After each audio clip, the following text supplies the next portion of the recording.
Hello everyone, welcome to my another short blog. আজকের ব্লগটি হতে যাচ্ছে এই বাড়িতে ওঠার পর থেকে কিভাবে বাড়িটাকে গুছালাম সেটা নিয়ে।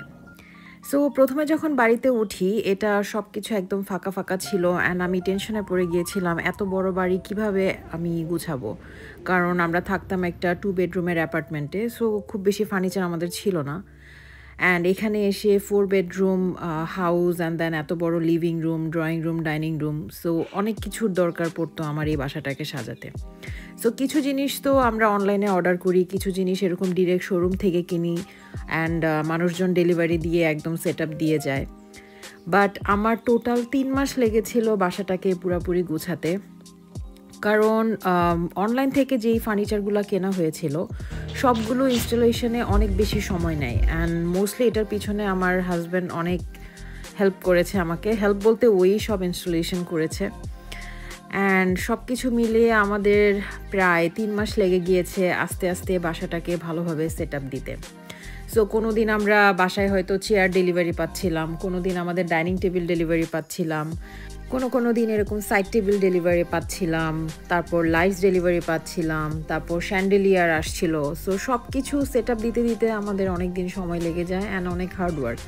আমার দিন প্রথমে এই বাসায় ওঠার পর এরকম গিয়েছে যে আমি সকাল 8টা থেকে 5টা পর্যন্ত অফিসের কাজে দৌড়িয়েছি অ্যান্ড অফিস থেকে আসার পর কোনো রকমে 1-2 ঘন্টা রান্নাবান্না করে তারপর বাসা গোছানোর কাজে লেগেছি অ্যান্ড ঘুমানোর আগ পর্যন্ত, রাতের 11টা-12টা পর্যন্ত এই বাসা গোছানোর কাজই করেছি, কারণ এক একটা ফার্নিচার ইনস্টলেশনে অনেক সময় লেগে যায়। যেমন আমার আউটডোরের জন্য যেই সোফাগুলো আমি অর্ডার করেছিলাম সেগুলো প্লাস্টিকের সোফা, যেহেতু আউটডোরে ভিজে যাবে, সেগুলো পর্যন্ত ইনস্টলেশন দিতে আমাদের 3 ঘন্টা 4 ঘন্টা করে সময় লাগতো। অ্যান্ড আমাদের ডাইনিং টেবিলের যে চেয়ারগুলো অর্ডার করেছি, ইভেন ডাইনিং টেবিলটাও ইনস্টলেশন করতে প্রায় 4-5 ঘন্টা সময় লেগে যেত। সো প্রত্যেকটা দিন আমাদের এক্সট্রা আওয়ার্স অফ ওয়ার্ক দিয়ে শেষ হতো অ্যান্ড সকালে উঠে আবার অফিসে যেতাম, অফিস থেকে আসে আবার সেই সেম রুটিন, বাসা গোছানোর কাজে লেগে যাও।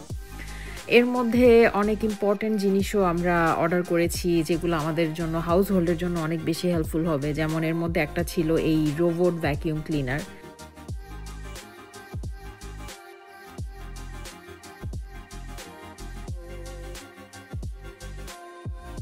প্রথমে এই বাসায় উঠে তো আমি টেনশনে পড়ে গিয়েছিলাম এত বড় বাসা আমি কিভাবে ক্লিন রাখবো, বাট এই রোবট ভ্যাকিউম ক্লিনারটা আমার সব কষ্ট আসান করে দেয়।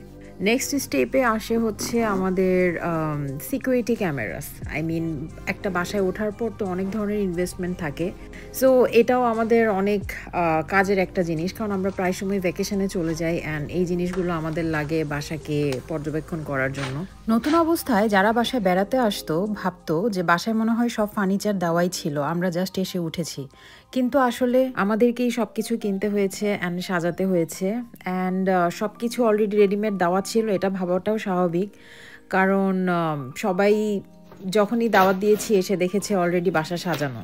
সো ভেবেছে মাত্রই পড়াশোনা শেষ করলো তারপর এসে একটা বাড়িতে উঠলো, সো এত তাড়াতাড়ি তো সাজানোর কথা না। বাট আমি আবার সাজানোর ব্যাপারে খুবই শৌখিন। সো আমার কথা হলো আমি আমার বাসা যত দ্রুত না সাজাবো ততদিন পর্যন্ত আমার শান্তি হবে না। এনিওয়ে, সো আমার ব্লগটি আমি এখানেই শেষ করব। এটা জাস্ট একটা কুইক র্যান্ডম ব্লগ ছিল, যেটা কিনা আমার ফোনে আমি নোটিস করি যে অনেক দিন ধরে কিছু ক্লিপ পড়ে আছে, সো সেগুলা সব জোড়া মিল দিয়ে একটা ব্লগ বানিয়ে ফেললাম। নেক্সট ব্লগ পর্যন্ত বাই বাই।